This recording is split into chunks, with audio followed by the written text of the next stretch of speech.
Hello everyone. तो मुसीबत के दिनों में कोई नहीं देता है साथ। ध्यान से सुनिएगा क्योंकि करने जा रहा हूं कुछ जरूरी बात। ये पूरी दुनिया पैसों से चलती है। हम सभी अपनी जिंदगी में खूब पैसे कमाना चाहते हैं और हमारी मजबूरी भी है, क्योंकि मीठी बातों से न किसी का पेट भरता है और न ही किसी का घर चलता है। तो ऐसे में हम निकल पड़ते हैं पैसे कमाने, और कमाते भी हैं, और अपने कमाए हुए पैसे को बैंक में जमा करते हैं।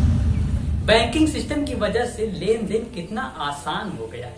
मान लीजिए आप अपने घर से कोसों दूर पैसे कमाने गए और आपको अपने घर पे पैसे भेजना है, तो आप बैंकिंग सिस्टम का इस्तेमाल करके तुरंत अकाउंट में ट्रांसफर कर देते हैं। लेकिन क्या आपने कभी सोचा है कि आखिर इन बैंकिंग सिस्टम की शुरुआत कैसे हुई?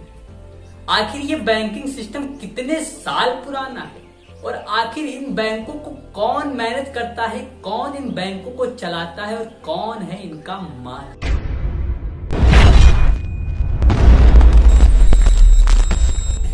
इंडिया में मॉडर्न बैंकों की शुरुआत ब्रिटिश राज में 19th सेंचुरी के स्टार्टिंग में ईस्ट इंडिया कंपनी ने 3 बैंकों की शुरुआत की।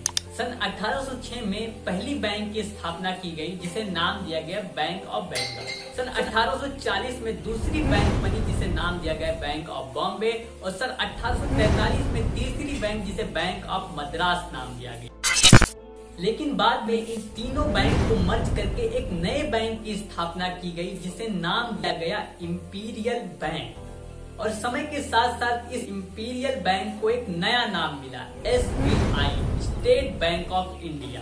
हालांकि ब्रिटिश राज में ही 1 अप्रैल सन 1935 को एक नए बैंक की स्थापना की गई, जिसे नाम दिया गया RBI, यानी रिजर्व बैंक ऑफ इंडिया। बाद में जब हमारा देश ब्रिटिश राज से आजाद हुआ, तब रिजर्व बैंक ऑफ इंडिया को सन 1949 में नेशनलाइज्ड कर दिया गया। नेशनलाइज्ड मतलब एक ऐसा प्रोसेस जिसमें किसी के प्राइवेट चीज को पब्लिक ओनरशिप दे दी जाती है, जिसको स्टेट गवर्नमेंट या नेशनल गवर्नमेंट कंट्रोल करती है। बेसिकली इस प्रोसेस को नेशनलाइजेशन, राष्ट्रीयकरण कहा जाता है। खैर, वापस आते हैं टॉपिक पर।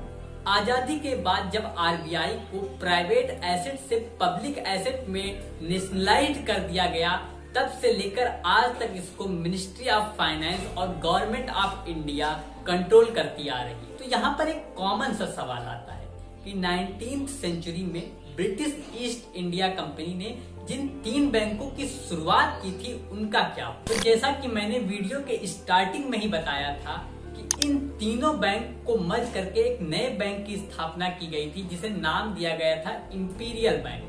सन 1955 में इस बैंक को नेशनलाइज करके इसको एक नया नाम दिया गया था, state bank of India, SBI।